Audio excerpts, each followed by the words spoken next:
ঢাকার আকাশে তখন যেন এক অদৃশ্য চাপা উত্তেজনা। সূর্যের আলো নরম হয়ে আসছে, কিন্তু শহরের ভেতরে কোথাও যেন কিছু ঘটছে যা সবার চোখে পড়ছে না। ঠিক এমন এক দিনে গুলশান 2 এর একটি শান্ত গাছপালায় ঢাকা বাড়িতে জমে উঠেছিল ভিন্ন ধর্মী এক বৈঠক। মার্কিন রাষ্ট্রদূতের নিজ বাসভবনের ভেতর বসেছিল সেই সভা। এক পাশে যুক্তরাষ্ট্রের ভারপ্রাপ্ত রাষ্ট্রদূত ট্রেসি অ্যান্ড জ্যাকবসন, সঙ্গে পলিটিক্যাল কাউন্সিলর এরিক গিলার, অপর পাশে সংবিধান সংস্কার কমিশনের প্রধান ও জাতীয় ঐক্যমত কমিশনের সহসভাপতি অধ্যাপক ড আলী রিয়াজ, তার সঙ্গে মনির হায়দার ও আরও কয়েকজন। এর একদিন আগে একই বাড়িতে এসেছিল জাতীয় নাগরিক পার্টির প্রতিনিধি দল।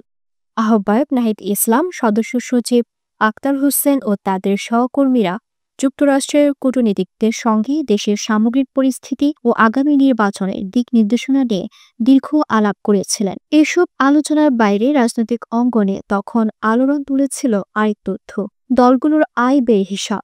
নির্বাচন কমিশনের জমা দেওয়া প্রতিবেদনে দেখা গেল 2024 সালে জামায়াতে ইসলামী আয় করেছে প্রায় 29 কোটি টাকা, ব্যয় করেছে 23 কোটি টাকারও বেশি। অন্যদিকে বিএনপির আয় মাত্র 15.5 কোটি, ব্যয় 1 কোটি টাকারও কম।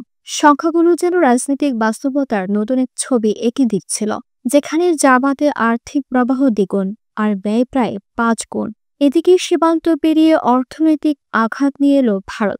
হঠাৎ করেই তারা স্থলবন্দর দিয়ে 4 ধরনের পাটপণ্য আমদানি বন্ধ করে দিল। যেসব পণ্য আগে সাশ্রয়ীভাবে ট্রাকে চলে যেত, সেগুলো এখন কেবল সমুদ্রপথে মুম্বাইয়ের নবসেবা বন্দর দিয়ে যেতে হবে। ব্যবসায়ীরা বলছেন এর ফলে প্রায় 98% রপ্তানি ধাক্কা খাবে। কিন্তু সবচেয়ে চমকে দেওয়া তথ্য এসেছিল এক অনুসন্ধানী প্রতিবেদনে। জানা গেল 2015 থেকে 2025 সালের মধ্যে সরকার প্রায় 2440 কোটি টাকার নজরদারি সরঞ্জাম কিনেছে, স্পাইওয়্যার, যার মোট মূল্য অন্তত $40 মিলিয়ন।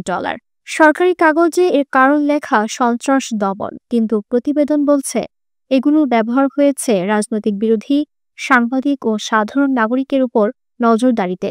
বিশেষ করে নির্বাচনের সময় যখন রাস্তায় মানুষের ভিড়, তখনই সরঞ্জাম নীরবে তথ্য কুড়িয়ে বেরিয়েছে।